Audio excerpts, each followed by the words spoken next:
So what I want to show you here is three methods for working with color over your photographs.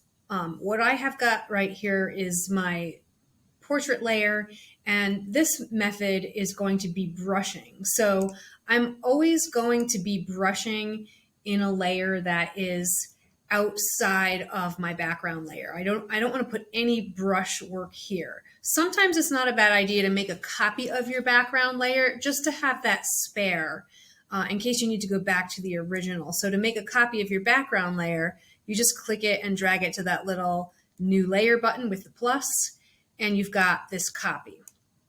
So I'm going to break this down by highlights, midtones, and shadows. And when I click on my plus button here, it puts my empty layers right above. And you can rename these by double clicking on the layer name, and you'll get the field to start typing in. So I'm going to just trash this one for now because I already have layers in there for my highlights, midtones, and dark shadow areas. And by going to the brush, as I bounce into my highlights, I'm going to pick my light colors for this. Now, you can go run down the spectrum. I'm working with pinks and magentas, so I'm probably going to be down here somewhere as I do my highlights for brushing. So I'm going to grab that light pink color for highlights and say okay. And then I'm going to consider my brush size. So as I go to my brush size, it looks like 10 pixels is going to be on the large side. So I'm probably going to shrink it down maybe I can type in 5 pixels.